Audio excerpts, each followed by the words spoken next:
মদিনার প্রেসিডেন্ট, মদিনার বাদশাহ হযরত ওমর রাদিয়াল্লাহু তাআলা আনহু হঠাৎ কইরা হযরত ওমর রাদিয়াল্লাহু তাআলা আনহুর কাছে অপরিচিত একটা লোক আইসা ডাক দিয়া বলে, আপনি কি হযরত ওমর? বলে, হ্যাঁ আমি হযরত ওমর।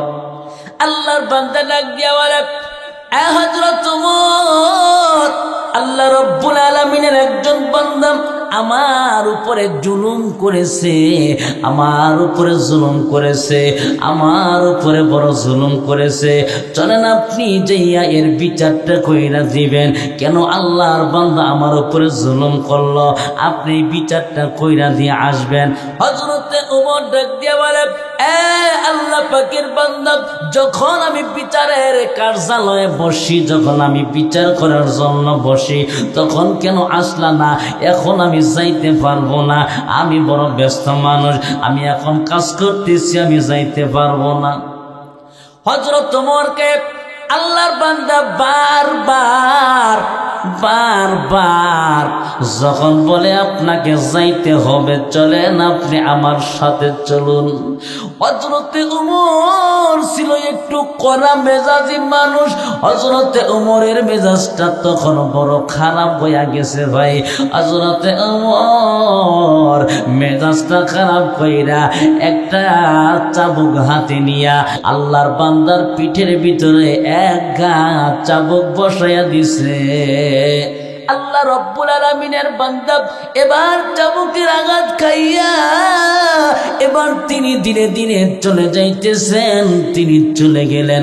হযরতে ওমর এবার মনে মনে চিন্তা করে, কাজটা তো মনে হয় ভালো করি নাই, আমার কাছে বিচার চাইল আর আমি তার পিঠের মধ্যে চাবুক মেরে দিলাম। হযরত ওমর বুঝতে পাইলাম, ওই লোকটাকে ডাকতে পাঠাইলেন। লোকটাকে ডাকিয়ে আনিয়া বললেন, ভাই আমি আপনার সাথে ভুল করেছি, আমি আপনাকে চাবুক মাইরা বড় ভুল করেছি, আমি বুঝতে পারি নাই, মেহেরবানি করে আমি আপনার পিঠের মধ্যে যেভাবে চাবুক মেরে দিয়েছি ঠিক তেমনি ভাবে আমার পিঠের মধ্যে আপনি চাবুকটা মেরে দেন। হযরতে ওমর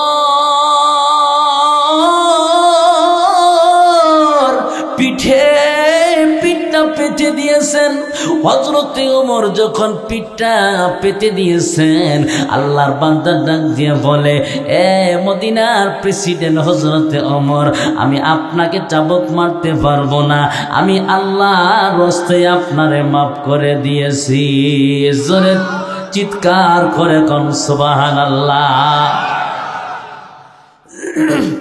হযরত ওমর রাদিয়াল্লাহু তাআলা আনহু এবার তিনি ঘরের ভিতরে চলে গেলেন। ঘরের ভিতরে যাইয়া বাজান রে, হযরত ওমর নিজেকে নিজে তিরস্কার দিয়া ডেকে ডেকে বলে, ওমর, এক সময় তো তোমার কোনো মূল্য ছিল না, এক সময় তো তোমার কোনো দাম ছিল না, এক সময় তুমি ছিলা নিচে নিচা, এক সময় তুমি ছিলা একেবারে নিচু শ্রেণীর মানুষ, তোমার কোনো মর্যাদা ছিল না। ইসলাম কবুল করার কারণে আজ তুমি মর্যাদা পাইছ, ইসলাম কবুল করার কারণে আজ তুমি মদিনার প্রেসিডেন্ট হইছ। ওমর রে, আজ ইসলাম গ্রহণ করিয়া মদিনার প্রেসিডেন্ট হইয়া কি হইয়া গেলি রে? একজন তোর কাছে বিচার চাইলো আর বিচারটা না করিয়া তার পিঠের মধ্যে কেন চাবুকটা বসাইয়া দিলি? আল্লাহর বান্দা হযরতে ওমর 2 রাকাত ওযু করলেন, 2 রাকাত নামাজ আদায় করলেন। নামাজটা পড়িয়া আল্লাহ রব্বুল আলামিনের দরবারে ডাক দিয়া বলে, আল্লাহ, আল্লাহ গো, ভুল করেছি, আল্লাহ তুমি আমারে মাফ করে দাও। আল্লাহ তুমি আমারে মাফ করো, আল্লাহ ভুল করে ফেলেছি। হযরতে ওমর আমার মাওলার কাছে বারবার মাফ চায় আর বলে, আল্লাহ তুমি আমাকে মাফ করে দাও, যত গুনাহ করছি মাওলা গোপনে মাফ করে দাও, মাবত মাওলা নিজে গনে তওবা করে আবার তওবা ভাঙ্গিলাম,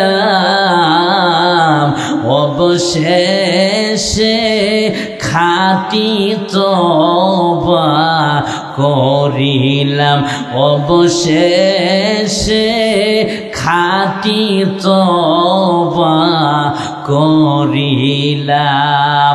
আপনি যদি মাফ না করেন আপনার বান্দাকে, বলেন আপনার বান্দা যাবে কারো কাছে? হযরত তোমার আল্লাহ রাব্বুল আলামিনের দরবারে চোখের পানি ছেড়ে কান্দে। জোরে বলেন কার ভয়ে কান্দে? আর একটু জোরে বলেন কার ভয়ে? এ বন্ধু, আল্লাহ রাব্বুল আলামিন এই জন্য বলছেন, ইয়া আইয়ুহাল্লাযীনা আমানুত্তাকুল্লাহ। আমার আল্লাহ বলছেন, আমার আল্লাহ ডাক দিয়ে বলছেন, এ ঈমানদারেরা আমি আল্লাহকে ভয় করো। জোরে বলেন ভয় করতে হবে কাকে? এ বন্ধুরা, হযরত ওমরের ঘটনা আপনাদেরকে শোনাইলাম ছোট্ট কইরা। আমার মাওলাকে নবীর একজন সাহাবী যার নাম হইল হযরতে আবু তালহা রাদিয়াল্লাহু তাআলা আনহু। দেখেন হযরতে আবু তালহা রাদিয়াল্লাহু তাআলা আনহু আমার আল্লাহকে কেমন ভয় করতেন। আল্লাহর নবী হযরতে ওমরকে সঙ্গে নিয়ে, হযরতে বেলাল, হযরতে আলী, হযরতে ওসমানকে সঙ্গে নিয়ে একদিন আমার নবী হযরতে আবু তালহার বাড়িতে যাইয়া হাজির হইয়া গেছেন। হযরতে আবু তালহার বাড়িতে যাইয়া উঠানের কিনারা দাঁড়াইয়া হযরতে ওমর সঙ্গী আছেন। হযরতে আবু তালহার সাথে আমার নবী কি যেন আলাপ আলোচনা করে। জোরে জোরে কন্যা সুবহানাল্লাহ। এবং জোরে দিলটারে নরম করে দিয়া কথাগুলা শুনবেন। এইবার হযরতে মুহাম্মদুর রাসূলুল্লাহ হযরত আবু তালহার সাথে আলাপ আলোচনা করতেছেন। এমন সময় হযরত ওমর রাদিয়াল্লাহু তাআলা একবার আবু তালহার ঘরের দরজার কাছে যাইয়া দাঁড়ায়, আবার আমার নবীর পাশে আয়েশা দাঁড়ায়। একবার আবু তালহার ঘরের সামনে যায়, দরজার কাছে যায়, আবার আমার নবীর কাছে আয়েশা দাঁড়ায়। এইবার আমার নবী ডাক দিয়ে বলে, এ ওমর তুমি একবার আমার পাশে দাঁড়াও, আবার তুমি আবু তালহার ঘরের পাশে যাইয়া দাঁড়াও। কারণটা কি? এমন কেন করতেছো? ঘিমে যাইতেছো কেন? এত পেরেশান দেখা যায় কেন তোমাকে বলো? হযরতে ওমর ডাক দিয়া বলে, নবী গো, ইয়া রাসূলুল্লাহ, ইয়া হাবিবাল্লাহ, এই জায়গায় আসার পর থেকে আমি আমার কানের ভিতরে ছোট্ট একটা মাসুম বাচ্চার কান্নার আওয়াজ শুনতেছি। নবী গো, আমি কান্নার আওয়াজ আমার কানের ভিতরে শুনতেছি, আর সেই ছোট্ট মাসুম বাচ্চার কান্নার আওয়াজটা আমার হৃদয়টাকে, আমার অন্তরটাকে, আমার মনটাকে ভেঙে চুরমার করে দিয়েছে। এই কান্নার আওয়াজটা কোন জায়গা থেকে আসে গো নবী? এইটা দেখার জন্য, ওই জিনিসটা খোঁজার জন্য আমি ওমর এমনটা করতেছি। নবী গো, আমার মন বলে ওই কান্নার আওয়াজটা হযরতে আবু তালহার ঘরের ভিতর থেকে আসতেছে। ভাই হযরত মুহাম্মদ রাসূলুল্লাহ ডাক দিয়া বলে, আবু তালহা রে, এদিকে আয়। আল্লাহর নবী ডাক দিয়া বলে, আবু তালহা ঘরের দরজাটা খোলো। হযরত আবু তালহা ঘরের দরজাটা খুইলা দিলেন। দরজাটা খুইলা দেখে রে হযরত আবু তালহার ছোট্ট একটা মাসুম বাচ্চাকে, ছোট্ট একটা মাসুম বাচ্চাকে হযরত আবু তালহা রশি দিয়া ঘরের খামের মধ্যে বান্ধিয়া রাখছে। এইবার আমার নবী ডাক দিয়া বলে, আবু তালহা রে, তোমার এই ছোট্ট মাসুম বাচ্চাটাকে কেন তুমি ঘরের খামের মধ্যে রশি দিয়া বান্ধিয়া রাখছো? কারণটা কি? কোন কারণে রাখছো বলো? আবু তালহা কোনো কথা কয় না। আমার নবী ছোট্ট মাসুম বাচ্চার কান্না দেখিয়া হযরতে মুহাম্মদ রাসূলুল্লাহ সাল্লাল্লাহু আলাইহি ওয়াসাল্লামের চোখ দিয়া পানি বের হইয়া গেছে। আমার নবী চোখ দিয়া পানি পড়তেছে। নবী আমার চোখের পানি ছেড়ে দিয়া আমার নবীর গালটা বেয়ে বেয়ে যখন দাঁড়িতে চলে আসছে, হযরত আবু তালহা ডাক দিয়া বলে, নবী গো, ইয়া রাসূলুল্লাহ, ইয়া হাবিবাল্লাহ, আমি আপনার একজন গরিব সাহাবী। আবু তালহা তো বড় গরিব মানুষ, এক বেলা খাইয়া থাকি আর এক বেলা না খাইয়া জীবনটা কাটাইতেছি। নবী গো,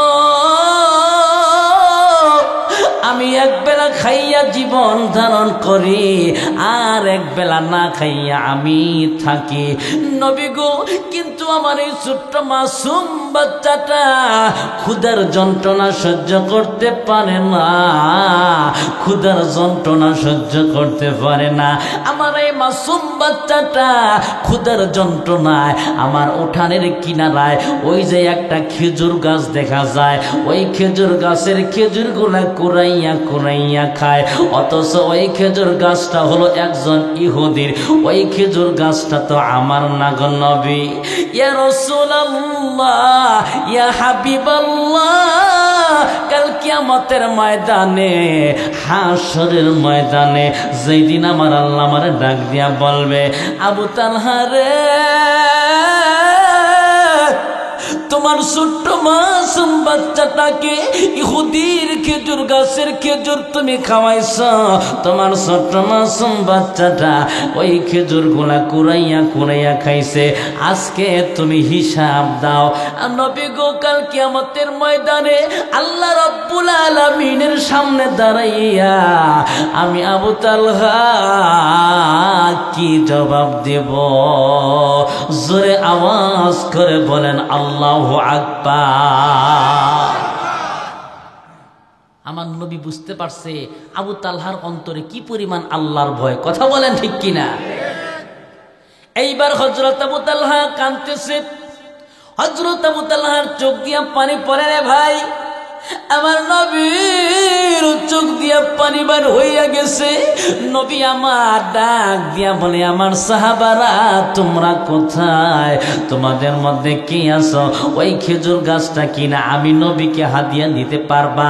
আল্লাহ নবীর একজন ধনী সাহাবী, যেই সাহাবীর নাম হলো হযরত উসমান রাদিয়াল্লাহু তাআলা আনহু, ডাক দিয়া বলে, লাব্বাইক ইয়া রাসূলুল্লাহ, আমি আপনার সাহাবী উসমান রেডি আছি। জোরে কন্যা সুবহানাল্লাহ। এইবার হযরত উসমান একটা দৌড় দিয়া ইহুদির বাড়িতে যাইয়া ডাক দিয়া বলে, ইহুদি রে, ইহুদি, ওই যে আবু তালহার বাড়ির সামনে একটা খেজুর গাছ আছে, ওই খেজুর গাছটা কি তোমার? ইহুদি কয়, হ্যাঁ, খেজুর গাছটা তো আমার। বলে, খেজুর গাছটা কি বিক্রি করবা? ইহুদি বলে, না, আমার তো কোনো বিক্রি করার প্রয়োজন নাই, আমি এটা বিক্রি করব না। এইবার হযরতে উসমান রাদিয়াল্লাহু তাআলা আনহু ডাক দিয়া বলে, ইহুদি রে, এই ইহুদি, ওই খেজুর গাছটা আমার কাছে তোমার বিক্রি করতে হইবে। ইহুদি বলে না, আমি বিক্রি করব না, আমি বিক্রি করব না। বলে কেন বিক্রি করবা না? বলে আমার প্রয়োজন নাই তাই বিক্রি করব না। হযরত উসমান চোখের পানি ছেড়ে দিয়া এবার কান্দিয়ার বলে, ইহুদি রে, এই ইহুদি, এই খেজুর গাছের জন্য আমার নবীকে আমি দানা করে রাখছি। এই খেজুর গাছের জন্য আমার নবীর চোখ দিয়ে পানি বের হয়েছে। দেরি নয় রে ইহুদি, দেরি নয়, আজকে খেজুর গাছটা বিক্রি করতে হবে। বলো তুমি খেজুর গাছের কত দাম চাও? তুমি যা চাবে আমি তোমারে তাই দিয়া দিব। জোরে চিল্লায়া কোন আল্লাহু আকবার। এ সিরাজগঞ্জের মানুষ, এইবার ইহুদি বলে সুযোগ আজকে পাইছি, হযরতে ওসমানের কাছে মনের মতো নিয়ে নিব। কি করবে? মনের মতো নিব। এইবার হযরতে ওসমানকে ইহুদি ডাক দিয়া বলে, ওসমান রে, আমার একটা খেজুর গাছের পরিবর্তে তোমার 100 খেজুর গাছের একটা বাগান আমার কাছে লিখে দিতে হবে, আমাকে দিয়া দিতে হবে। যদি দিতে পারো তাহলে আমি তোমার খেজুর গাছটা দলিল করে দিয়া দিব। হযরতে উসমান চোখের পানি ছেড়ে দিয়া কান্দে আর ডাক দিয়া বলে, ইহুদি রে, ইহুদি, আমার নবী যে খেজুর গাছের জন্য চোখ দিয়া পানি জড়াইছে রে, যে খেজুর গাছের জন্য আমার নবী দাঁড়ায় আছে, ওই খেজুর গাছের বদলে আজকে যদি তুই আমার কাছে 100 খেজুর গাছের বাগান না, আমার যত সম্পত্তি আছে, আমার যত বাগান আছে, সব যদি চাইতে রে ইহুদি, আমি ওসমান সব দিয়া হইলেও আমি খেজুর গাছটা রাইখা যাইতাম না, আমার নবীর জন্য নিয়া যাইতাম। জোরে এখন সুবহানাল্লাহ। এইবার হযরতে উসমান খেজুর গাছটা নিয়ে, খেজুর গাছের দলিলটা নিয়ে আমার নবীর কাছে যাইয়া একটা ডাক দিয়া বলে, নবী গো, ইয়া রাসূলুল্লাহ, ইয়া হাবিবাল্লাহ, আমি বড় আনন্দিত, খেজুর গাছটা আমি কিনছি নবী, এই যে খেজুর গাছের দলিলটা নেন। আমার নবী খেজুর গাছের দলিলটা হাতে নিয়া হযরতে আবু তালহারে ডাক দিয়া বলে, আবু তালহা রে, আজ থেকে এই খেজুর গাছের মালিক তুমি, তোমার ছোট্ট মাসুম বাচ্চাটাকে ছেড়ে দাও। আজ থেকে তোমার ছোট্ট মাসুম বাচ্চাটা এই খেজুর গাছের খেজুর গুলা খাবে, আর কোনো বাধা নাই। জোরে আওয়াজ করে কন্যা সুবহানাল্লাহ। হযরত আবু তালহা রাদিয়াল্লাহু তাআলা আনন্দের কারণে চোখের পানি ছেড়ে কান্দে রে, কান্দে আর ডাক দিয়া বলে, নবী গো, আমি আজকে আপনার সাহাবী হযরত উসমানের কাছে বড় ঋণী হইয়া গেলাম। হযরতে উসমান ডাক দিয়া বলে, আবু তালহা ভাই, আবু তালহা, তোমার অন্তরে যে পরিমাণ আল্লাহর ভয় আছে, যে পরিমাণ আল্লাহকে তুমি ভয় করো, এই ভয়ের কারণে তুমি আল্লাহর জান্নাতে যাবে। আর তুমি আল্লাহর জান্নাতে যখন যাবে, আমি ওসমানকে শুধু ভাই বইলা একটু পরিচয় দিয়া দিও। জোরে জোরে কন্যা সুবহানাল্লাহ। এ বন্ধু, এই জন্য আমার আল্লাহ রব্বুল আলামিন ডাক দিয়ে বললেন, ইমানদারেরা, ইয়া আইয়ুহাল্লাযীনা আমানুত্তাকুল্লাহ, আল্লাহ ডাক দিয়ে বলে, ইমানদারেরা, আমি আল্লাহকে ভয় করো। এ বন্ধু হযরতে ওমর আল্লাহকে ভয় করত। হযরতে আবু তালহা রাদিয়াল্লাহু তাআলা আনহুর অন্তরে কি পরিমাণ আল্লাহর ভয় আপনাদেরকে বললাম।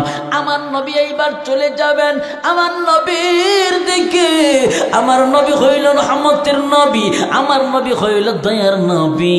আমার নবীর দিকে ছোট্ট মাসুম বাচ্চাটা চাতক পাখির মতো তাকাই আছে। জোরে কন্যা সুবহানাল্লাহ। আমার নবী হইল আমাদের জন্য রহমত। কথা বলেন ঠিক কিনা? আল্লাহ বললেন ওয়ামা আরসালনাকা ইল্লা রাহমাতাল লিল আলামিন।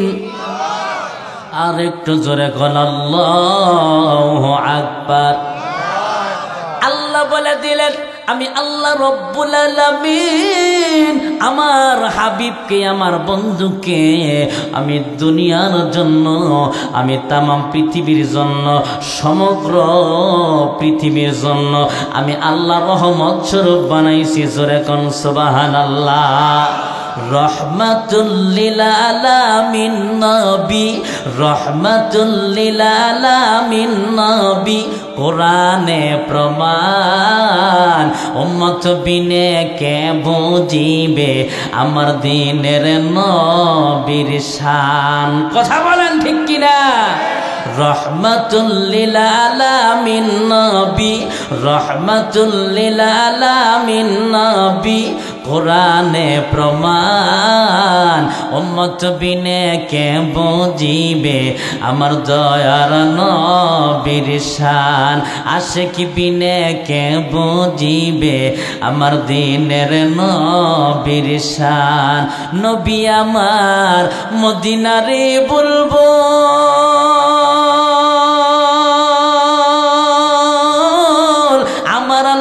প্রেমে করিয়া নামটি দিলেন হাবিবে রাসূল। আল্লাহু আকবার। নবী আমার মদিনারে বলবো আমার আল্লাহ প্রেম করিয়া নামটি দিলেন হাবিবে রাসূল। ওই নবীকে ভুল বুঝিলে ওই নবীকে না মানিলে থাকবে না ঈমান।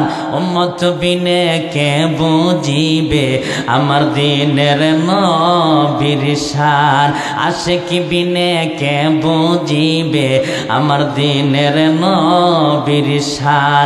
রহমাতুল লিল আলামিন নবী, রহমাতুল লিল আলামিন নবী কোরআনে প্রমাণ। উম্মত বিনে কে বুঝিবে আমার দিনের নবীর শান। জোরে আওয়াজ করে বলেন ঠিক কিনা? আর কতক্ষণ কি চলবে ভাই? শেষ করে দিব? কতক্ষণ চলবে? সারা রাত। আমি বলবো আজকের মাহফিল, আপনার বলবেন চলবে চলবে। বলতে পারবেন? দেখি কেমন পারেন। আজকের মাহফিল, আজকের মাহফিল কতক্ষণ চলবে? কতক্ষণ চলবে? আপনারা সারা রাত থাকতে পারলেও আমি থাকতে পারবো না ভাই। কথা বলেন ঠিক কিনা? কারণ কালকে আবার টাঙ্গাইলে আবার মাহফিল আছে, বিশাল বড় মাদ্রাসার মাহফিল, সেখানে আবার বয়ান করতে হবে। কথা বলেন ঠিক কিনা? আমার ভাইয়েরা, এই কথাটা কেন বলাইলাম? যারা মন থেকে সারা রাতের কথা বলছেন, আল্লাহ পাকের নবী বলছে ইন্নামাল আমালু বিন্নিয়াত। মানুষের নিয়ত অনুযায়ী আল্লাহ তার কাজ করাইয়া থাকে। আল্লাহর কোনো বান্দা যদি নেক আমলের নিয়ত করে, আমার নবী বলছেন নিয়ত করলেই আল্লাহ সওয়াব লিখে দেয়। জোরে কোন সুবহানাল্লাহ। বয়ান যদি আর আধা ঘন্টাও চলে ভাই, কিন্তু সওয়াব কিন্তু সারা রাতের পেয়ে গেছি। কথা বলেন ঠিক না বেঠে? আমার ভাইয়ের, আমার বন্ধুগণ, খুব খেয়াল করে কথাগুলি শুনবেন। আমার ভাইরা, আমার বন্ধুরা, আল্লাহ রাব্বুল আলামিন এক নম্বরে দাওয়াত দিয়েছেন মুমিনেরা আমি আল্লাহকে ভয় করো। কেমন ভয় করবা? হাক্কা তুকাতিহি, ভয় করার মতো ভয় করো। আর দুই নম্বরে আমার আল্লাহ বললেন ওয়ালা তামুতুন্না ইল্লা ওয়া আনতুম মুসলিমুন।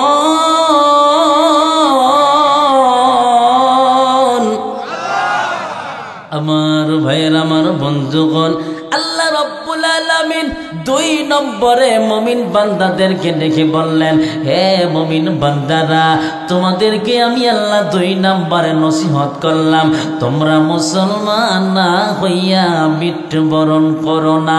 এবং আল্লাহ রাব্বুল আলামিন আমাকে আপনাকে মুসলমান না হইয়া মৃত্যুবরণ করতে নিষেধ করে দিয়েছেন। আমার ভাইরা, আজ আমরা সবাই তো মুসলমান, কথা বলেন ঠিক কিনা? আল্লাহ তাহলে কেন মুসলমান হইতে বললেন? তাহলে বোঝা গেল শুধু নামে মুসলমান হইলে চলবে না, কামে মুসলমান হওয়া লাগবে। জোরে বলেন ঠিক কিনা? নামের মুসলমান হইলে চলবে না রে ভাই, কাজের মুসলমান হওয়া লাগবে। এবার আসেন, কাজের মুসলমান কারে বলে আর নামের মুসলমান কারে বলে জানার দরকার আছে না নাই?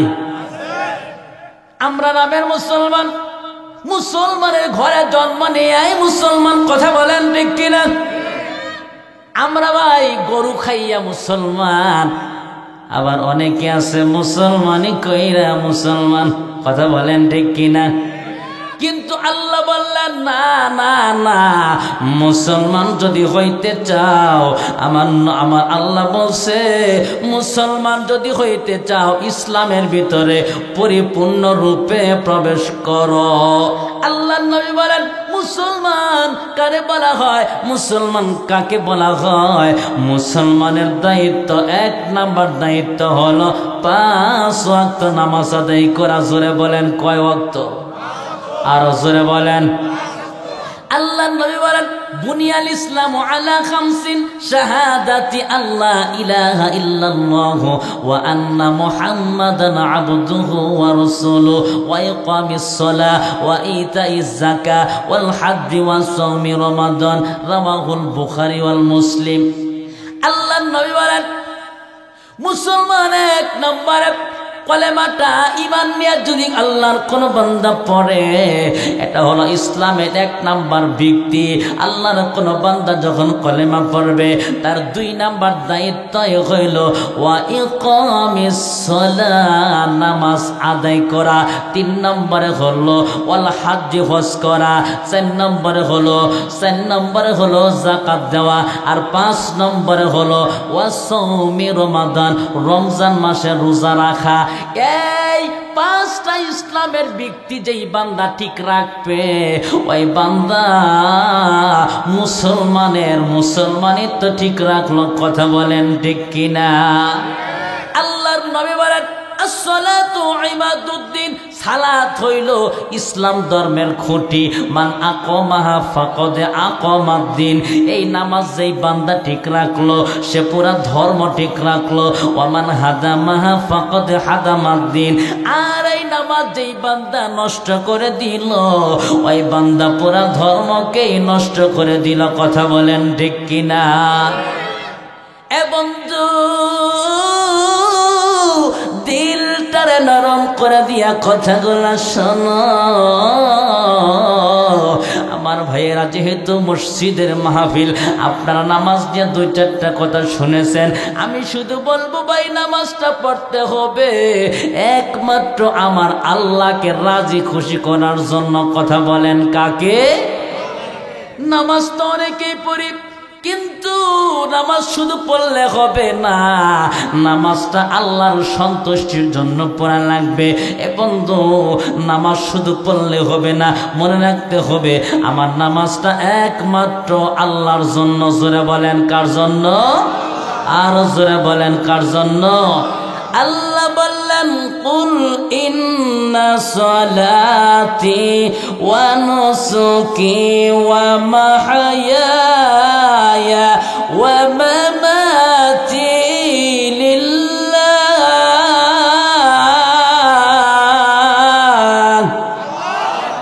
ওয়া মামাতি লিল্লাহি রাব্বিল আলামিন।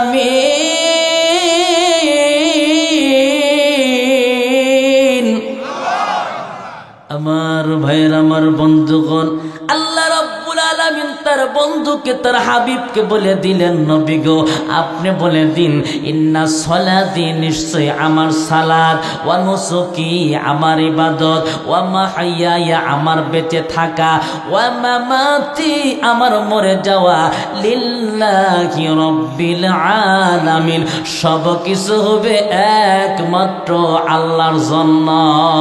এবার জোরে বলুন তো, নামাজ পড়ব কার জন্য? রোজা রাখবো কার জন্য? হজ করব কার জন্য? বউ তালাক দিব কার জন্য? বউ আল্লাহর জন্য তালাক দিবে। দেখছেন হুজুর, বউ আল্লাহর জন্য তালাক দিব। বউ যদি বদমাশি করে, বউরে সতর্ক করার পরেও বউ যদি কথা না মানে, তাহলে 100টা তালাক দিব আল্লাহর জন্য। কথা বলেন ঠিক কিনা? এ বন্ধুরে, আমি শুধু বুঝাইতে চাইছি আল্লাহর জন্য ইবাদতটা করতে হবে। আল্লাহ পাকের একজন বান্দা যার নাম হইল হযরত কুতুবউদ্দিন বখতিয়ার কাকি রহমাতুল্লাহ আলাইহি।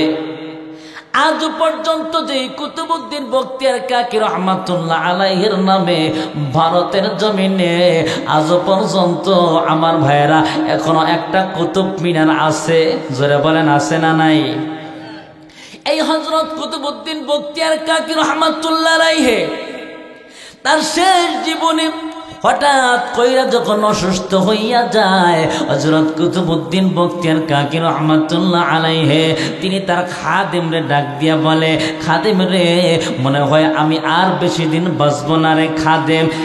খাদেম, আমি যদি মইরা যাই, আমি যখন মারা যাব, আমার জানাজার নামাজটা পড়ার জন্য এই দিল্লি শহরের মানুষ হাজার হাজার উলামায়ে কেরাম, হাজার হাজার হাফেজ, হাজার হাজার আলেম, হাজার হাজার মুফতি, হাজার হাজার আল্লামা সবাই আমার জানাজা নামাজটা পড়ার জন্য হাজির হইয়া যাবে। জোরে কোন আল্লাহু আকবার। আল্লাহর বান্দা ডাক দিয়া বলে, কিন্তু সাবধান খাদেম, সাবধান, যাকে তাকে দিয়ে আমার জানাজা নামাজটা কিন্তু পড়াবে না, যাকে তাকে দিয়া পড়াবে না। যার ভিতরে 4টা গুণ খুঁজা পাবে তাকে দিয়ে আমার জানাজা পড়াবে। জোরে বলেন কয়টা গুণ?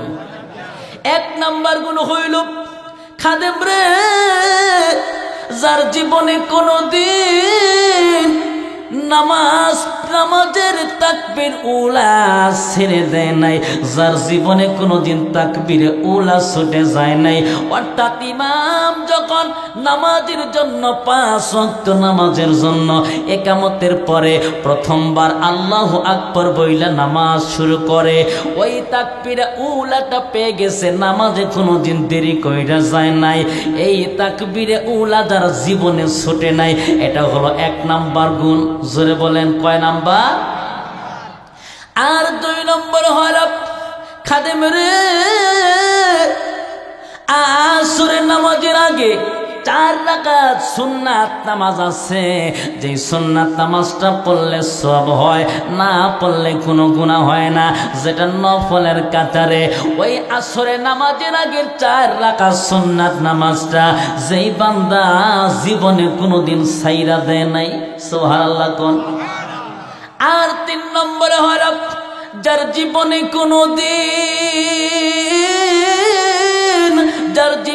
কোনোদিন তাহাজ্জুদের নামাজটা ছেড়ে দেয় নাই।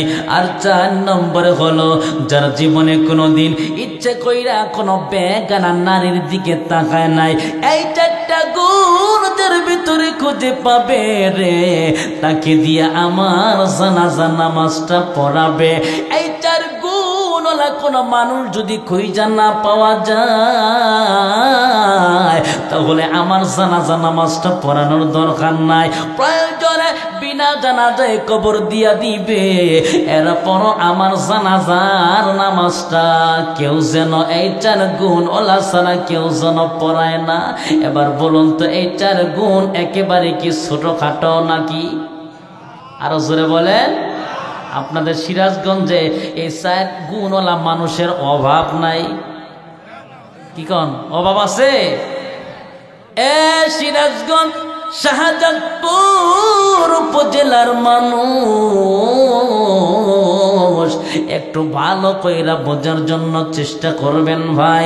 এইবার হযরতে কুতুবউদ্দিন বখতিয়ার কাকি রহমাতুল্লাহ আলাইহি একদিন 2 দিন 3 দিন যাইতে যাইতে হঠাৎ কইরা এই দুনিয়াটা ছেড়ে দিয়া চির বিদায় হইয়া চলে যায়।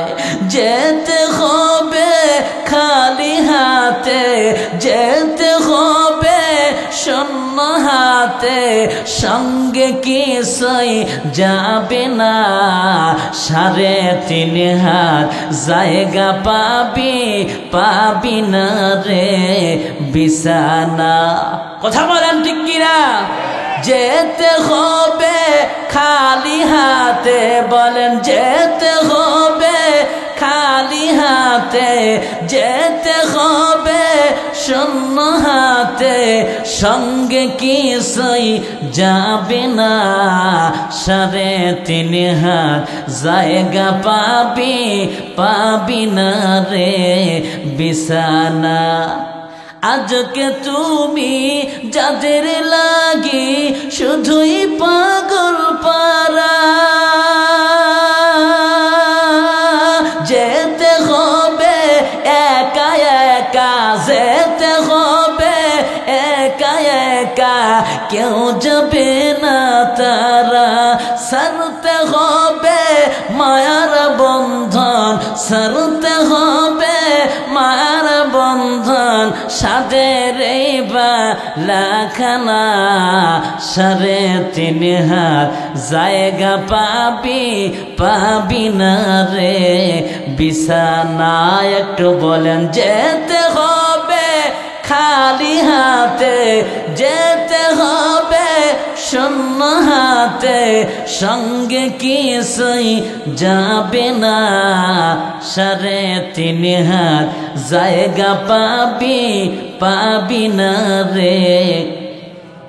আরো জোরে 3.5 হাত জায়গা পাবি না রে, 3.5 হাত জায়গা পাবি না রে বিছানা। জোরে বলেন ঠিক কিনা? এইবার হযরত কুতুবউদ্দিন বখতিয়ার কাকি রহমাতুল্লাহ আলাইহিকে জানাজা নামাজটা পড়ার জন্য তাকে দিল্লি শহরের ভিতরে হাজির করে দেওয়া হয়েছে। এইবার তার জানাজা নামাজ পড়ার জন্য হাজার হাজার মানুষ, লক্ষ লক্ষ মানুষ হাজির হয়ে গেছে।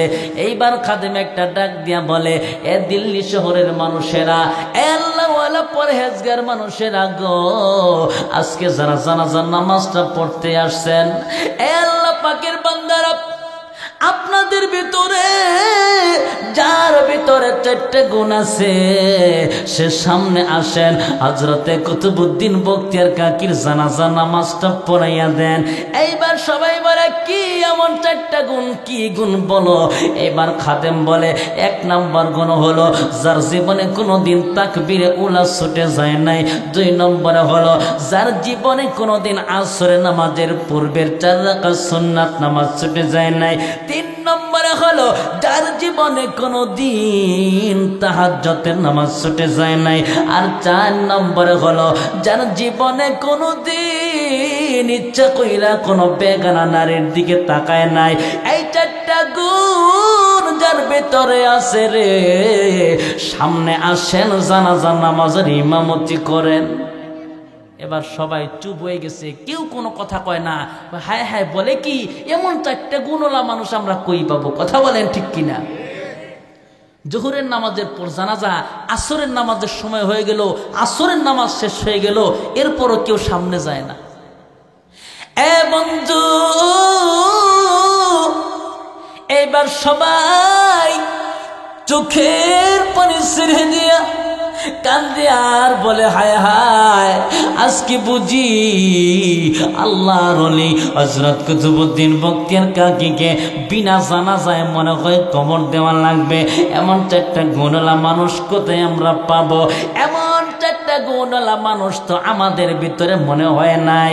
এইবার মাগরিবের নামাজের সময়টা সুই সুই বাপ, এমন সময় আল্লাহ পাকের একজন বান্দার চাদরটা মরে দিয়া চাদর দিয়া মুখটা পেছানো, মুখটা দেখা যায় না।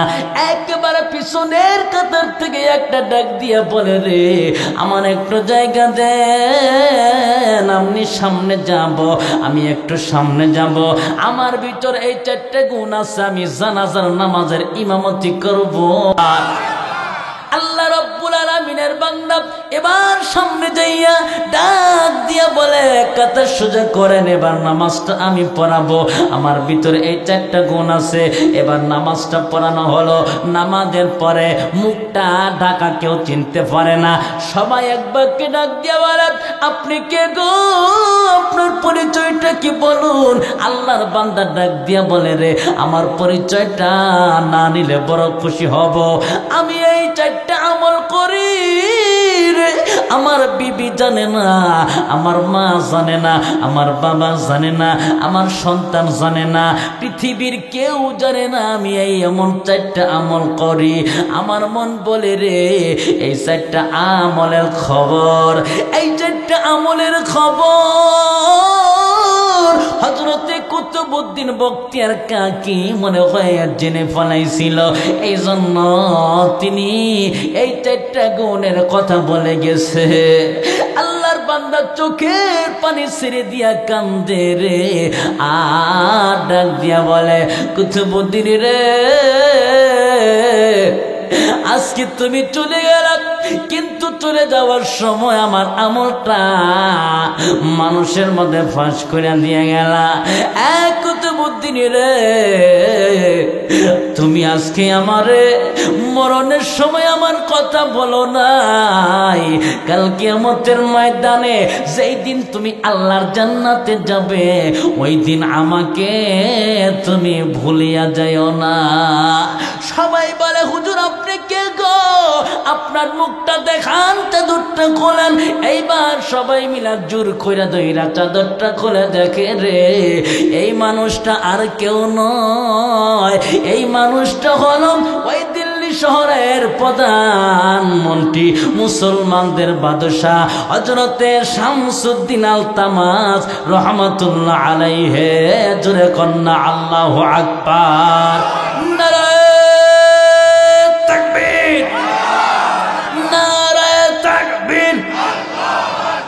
আল কোরআনের আলো, আল হাদিসের আলো, কোরআন হাদিস যেখানে আছেন তো আপনারা, আল্লাহ কবুল করুক, আমিন। আমার ভাইয়েরা, এই জন্য নামাজটা হবে কার জন্য? আরো জোরে বলেন, কার সন্তুষ্টির জন্য? আমার ভাইয়েরা, আমার বন্ধুগণ, এই জন্য আল্লাহ রব্বুল আলামিন বলছেন ওয়ালা তামুতুন্না ইল্লা ওয়া আনতুম মুসলিমুন। আল্লাহ বললেন আমি আল্লাহ 2 নাম্বার নসিহত হলো তুমি মুসলমান না হইয়া মৃত্যুবরণ করো না। এবং জোরে মুসলমান হইতে গেলে 1 নাম্বার দায়িত্ব হলো নামাজ আদায় করা লাগবে। কথা বলেন ঠিক কিনা? এবং মুসলমানের প্রথম অক্ষরটা বাংলায় হইল ম আর আরবিতে হইল মিম। এই মুসলমানের প্রথম অক্ষর মর সাথে নামাজের মসজিদের সাথে সম্পর্ক থাকা লাগবে, মুসলমানের সম্পর্ক থাকবে মাদ্রাসার সাথে, মুসলমানের সম্পর্ক থাকবে মক্কার সাথে, মুসলমানদের সম্পর্ক থাকবে ভাই মদিনার সাথে, মুসলমানের সম্পর্ক থাকবে একমাত্র আমার মাওলার সাথে। জোরে জোরে আওয়াজ করে বলেন ঠিক কিনা?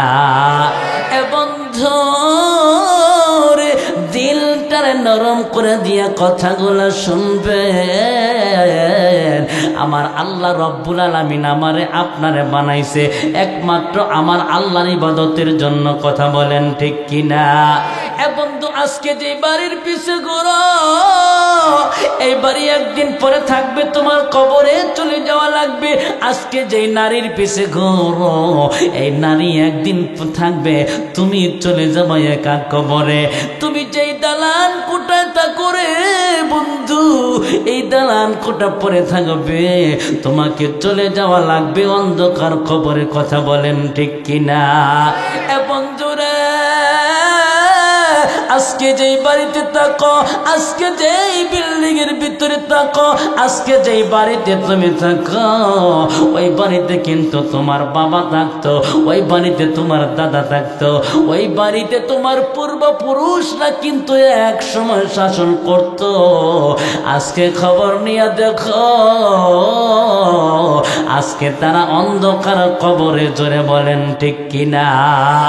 এ বন্ধু, আমি জানি না কার জানি বাবা নাই রে, কে জানি বাবা হারাইছেন। আজকে আমি জানি না কার জানি মা নাই, কে জানি মা হারাইয়া আজকে বসে আছেন রে ভাইজান। এ বন্ধু, যেই মা বাবা আপনাদের দুনিয়াতে আনলো, যেই মা আর বাবা আজকে এই দুনিয়াতে আপনারে এত আদর কইরা যত্ন কইরা লালন পালন করলো, আজকে দেখো ওই মা বাবা যেমন কবরে চইলা গেছে, তোমারও কবরে যাওয়া লাগবে। কথা বলেন ঠিক কিনা? কিন্তু কবরে যাওয়ার আগে রে, কবরের জন্য যদি তুমি কবরের মাটিটা বায়না করতে না পারো, তাহলে কিন্তু তোমার কোনো উপায় থাকবে না। কথা বলেন ঠিক কিনা? গোরস্থানের একটু মাটি বায়না করে রাখ রে, বায়না করে রাখ রে। বলেন গোরস্থানের একটু মাটি বায়না করে রাখ রে, বায়না করে রাখ রে। কখনো জানি আসবে রে তোর, কখন জানি আসবে রে তোর দুনিয়া সারার ডাক রে। গোরস্থানের একটু মাটি বায়না করে রাখ রে, বায়না করে রাখ রে। মাটির খাঁচায় প্রাণের ময়না, চিরদিন তো আপন রয় না। কথা বলেন ঠিক কিনা? মাটির খাঁচায় প্রাণের ময়না, চিরদিন তো আপন রয় না। খাঁচা ভেঙ্গে পালিয়ে যাবে, খাঁচা ভেঙ্গে পালিয়ে যাবে, হইলে মাওলার ডাক রে।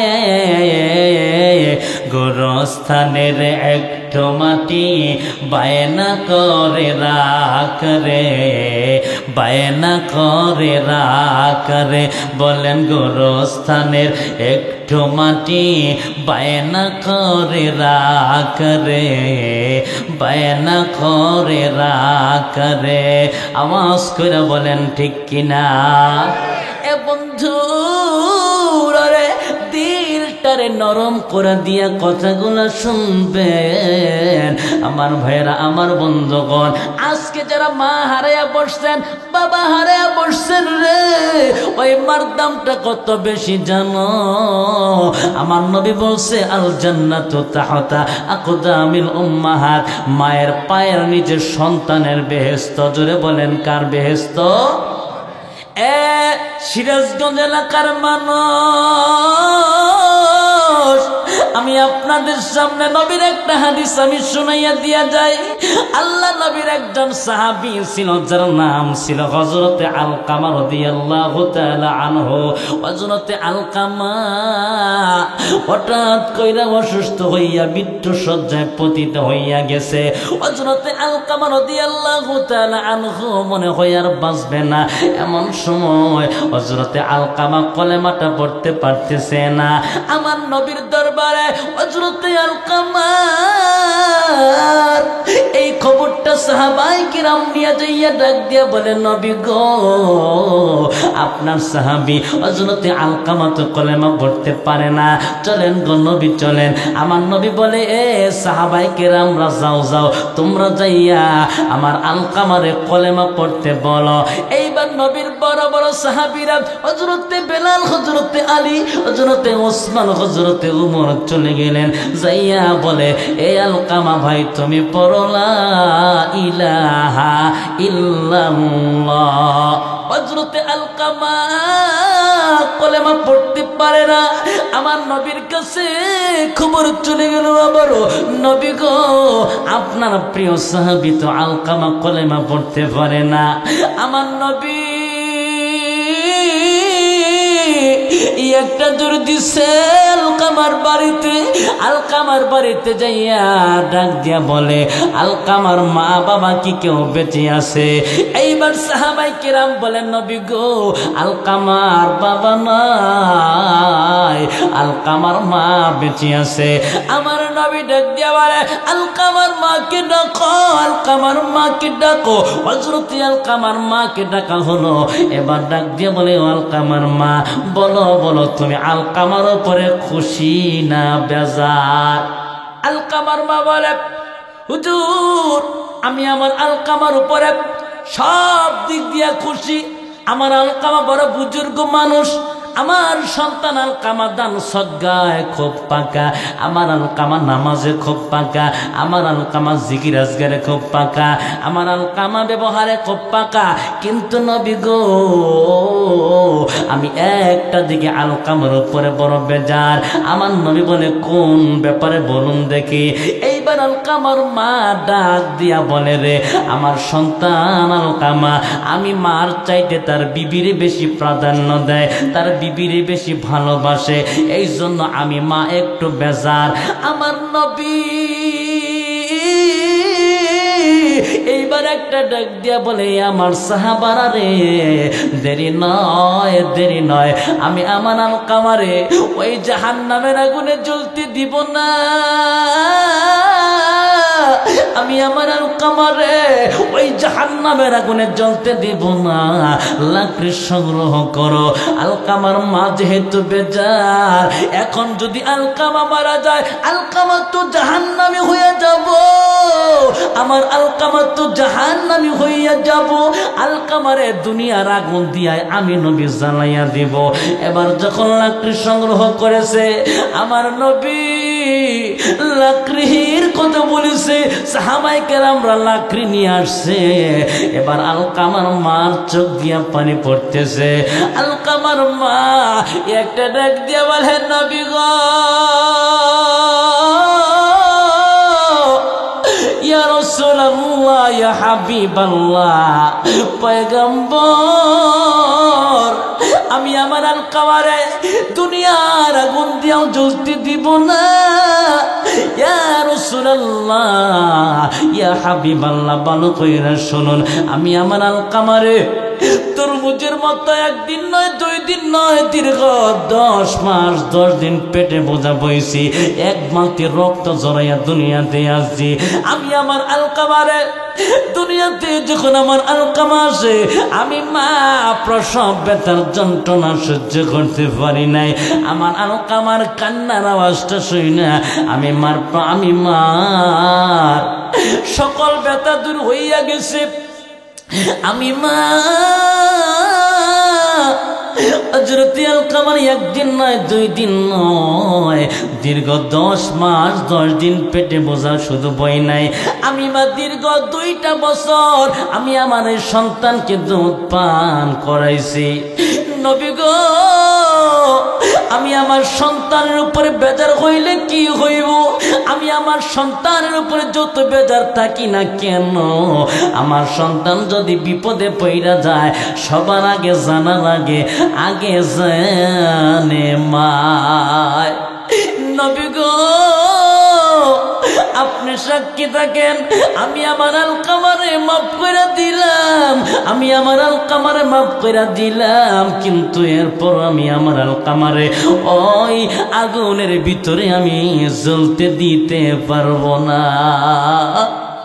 আমার নবী তাকায়া দেখে হযরতে আলকামার জবান দিয়া এবার বের হয়ে গেছে লা ইলাহা ইল্লাল্লাহু মুহাম্মাদুর রাসূলুল্লাহ সাল্লাল্লাহু আলাইহি ওয়াসাল্লাম। এ বন্ধু দিলটারে নরম করে দিয়া কথাগুলো শোনো। এই দুনিয়ার জমিনে কত মানুষ আছে মারে খাবার দেয় না, বাবারে খাবার দেয় না, সন্তান বিদেশে আছে জীবনেও বাবার সাথে কথা বলে না, মার সাথে কথা বলে না, এমন আছে না নাই? আরো জোরে বলেন আছে না নাই? এখন জোরে আমি আজকে আপনাদের মাঝে একটা সত্য ঘটনা বলে যাব, দেখুন তো চোখে একটু পানি আসে কিনা। এ বন্ধু, আল্লাহ রব্বুল আলামিনের একজন বান্দা নতুন বিয়ে করেছে যুবক। বিয়ে করার পরে এই যুবকের স্ত্রীর সাথে তার মার সাথে তেমন একটা পড়ে না। একদিন দুই দিন যাইতে যাইতে হঠাৎ কইরা স্ত্রীর সাথে মার সাথে বড় ঝগড়া। স্ত্রী বলে তোমার মার সাথে আমি আর একত্র খাবো না, তোমার বাড়িতে আমি থাকবো না। এইবার সন্তান নিজের মাকে সাইরা বাবারে সাইরা বিবিকে সাথে নিয়ে চলে গেলেন শ্বশুর বাড়ি। এ বন্ধু, এই যুবক ছেলেটা এবার শ্বশুর বাড়ি যাওয়ার পরে শ্বশুর আর শাশুড়ি পরামর্শ করে এই যুবক ছেলেটাকে পাঠাইয়া দিলেন লন্ডনের জমিনে। এই যুবক একদিন দুই দিন তিন দিন যাইতে যাইতে দীর্ঘ 5টা বছর লন্ডনে কাটাইয়া দিছে। দীর্ঘ 5 বছর যত টাকা কামাই করছে সব পাঠাইছে শ্বশুর শাশুড়ির অ্যাকাউন্টে, নিজের বিবির অ্যাকাউন্টে। জীবনে মার খবর নেয় নাই, মার সাথে কথা বলে না, মাকে ভুলে গেছে, বাবারে ভুলে গেছে। এ বন্ধুরে, এইবার যুবক ছেলেটা দীর্ঘ 5 বছর পরে ওই লন্ডনের জমিনে হঠাৎ করে অসুস্থ হইয়া যায়। এবার অসুস্থ হওয়ার পরে ডাক্তার পরীক্ষা নিরীক্ষা কইরা বলে তোমার এমন একটা রোগ হয়েছে যুবক, তুমি আর বেশি দিন বাঁচবে না। যুবক, আর তুমি বেশি দিন বাঁচবে না, তুমি চলে যাও তোমার দেশ বাংলাদেশে। এবার যুবক মনে মনে চিন্তা করে হায় হায়, আমি যেহেতু বাঁচবো না, আমি যাদের জন্য জীবনটা নষ্ট করে দিলাম, যাদের জন্য আজকে বিদেশে চলে আসলাম, দেখি তো তাদের কাছে চিঠি লেখি, কোনো উত্তর তারা দেয় কি না। এবার যুবক চিঠি লেখছে, ও আমার শ্বশুর আব্বা শাশুড়ি আম্মা, আমি বড় অসুস্থ, ডাক্তার বলেছে আমি আর বেশি দিন বাঁচবো না। বাবা মা, আমি সামনের সপ্তাহের মঙ্গলবার আমি চলে আসবো এয়ারপোর্টে, আমাকে নিতে আসবেন। এইবার স্ত্রীকেও একই চিঠি লিখছে। এইবার যুবক মনে মনে চিন্তা করে, আমি আমার মাকে তো ভুইলা গেছি, আমার বাবাকে তো ভুইলা গেছি, দেখি তো একটা চিঠি লেখা দেখি আমার মা বাবা আমাকে ভুলে গেছে না এখনো মনে রাখছে।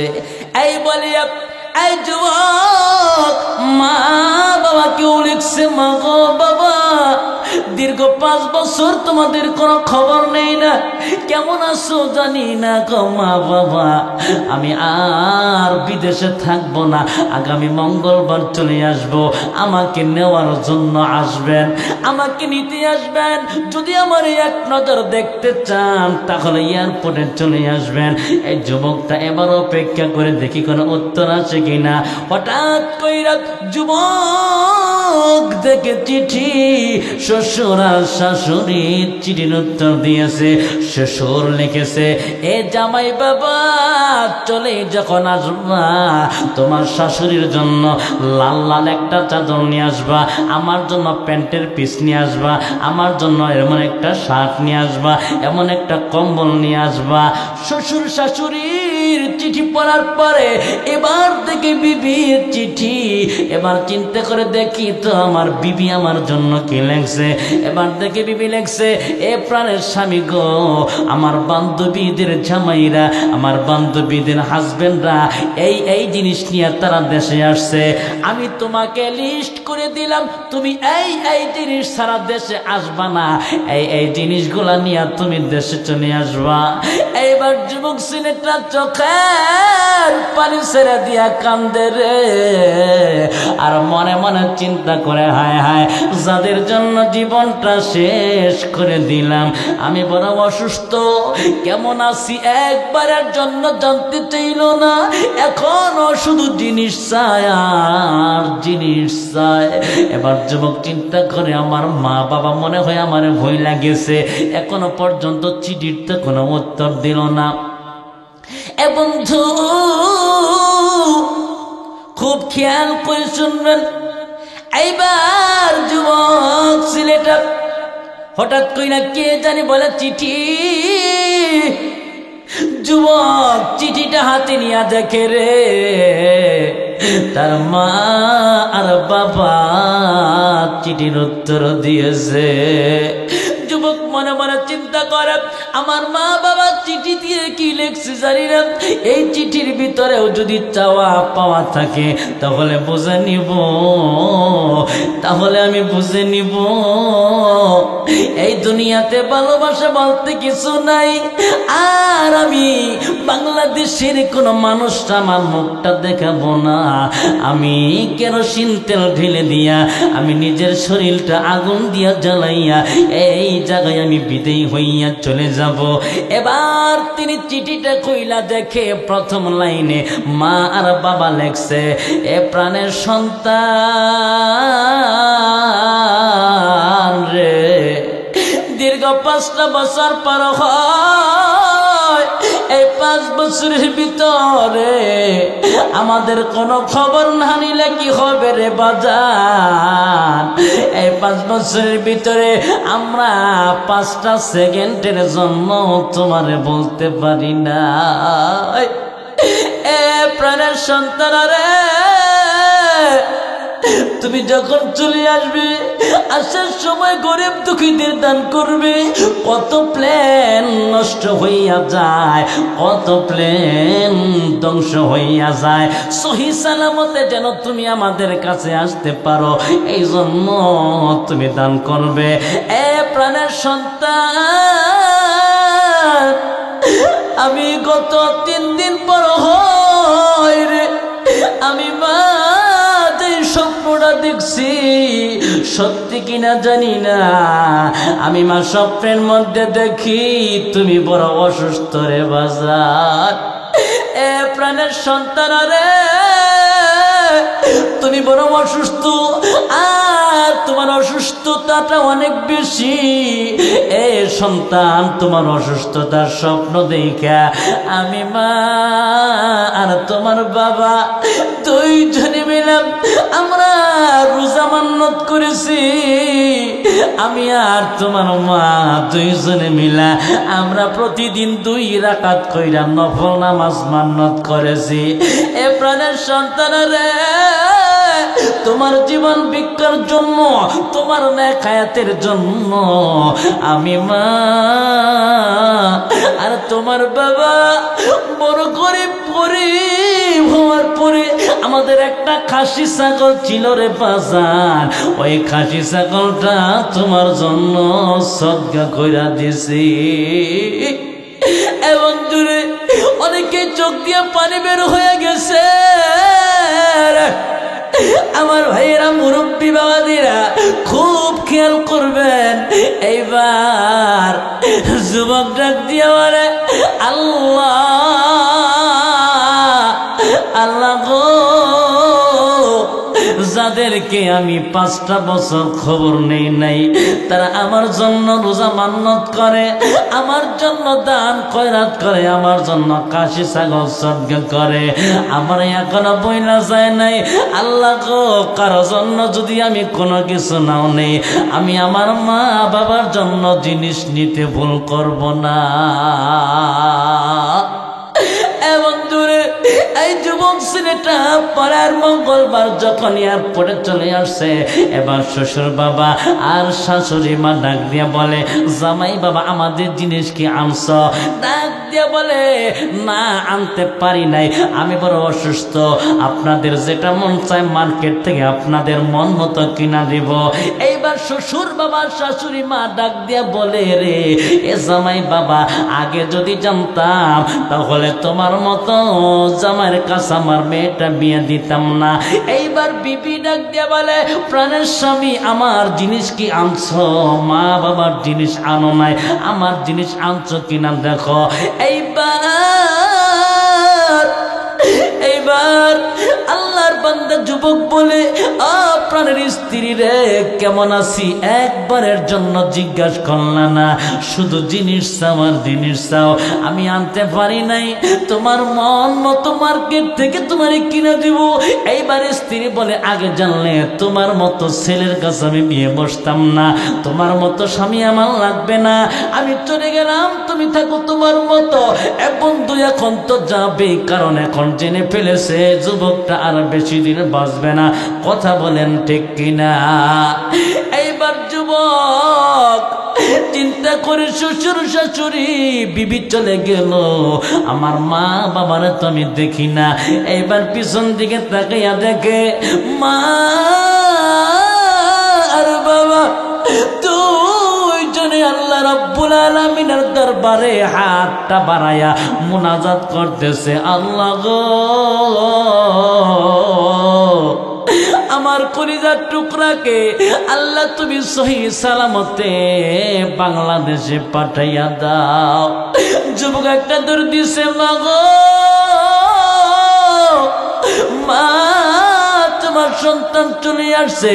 এইবার আমার ভাইয়েরা, এইবার যুবক মাকে যাইয়া সালাম করেছে, আর মাকে সালাম করে ডাক দিয়া বলে, মা গো আমি তোমার সাথে বিয়াদবি করছি গো মা, ও মা দীর্ঘ 5 বছর খবর নেই নাই, তুমি আমারে মাফ কইরা দাও। এইবার জনম দুঃখিনী মা একটা ডাক দিয়া বলে, রে এ প্রাণের সন্তান কেমন আছো? তোমার শরীরটা কেমন আছে? এ বাবা কি খাই আসছো? এইবার সন্তান বলে, মা গো আমি তোমার জন্য তো কিছু আনতে পারি নাই মা, তুমি তো কোনো জিনিস চাও না, আমি কেমন আছি এটা কেন জানতে চাও গো মা? মা বলে, বাবা আমার কোনো জিনিস লাগবে না, তুই যে জাদু আসছ ফিরা আমাদের কোলে, এটাই আমাদের বড় পাওয়া। তোরে পাইয়া মনে হইতেছে আমরা আকাশের চাঁদ পাইয়া গেছি রে বাবা। যুবক বলে, মা গো আমি আর তোমার কাছে কোনো কিছুই গোপন রাখবো না গো মা। ও মা আমি বড় অসুস্থ, ডাক্তার বলেছে আমি আর বেশি দিন বাঁচবো না গো মা।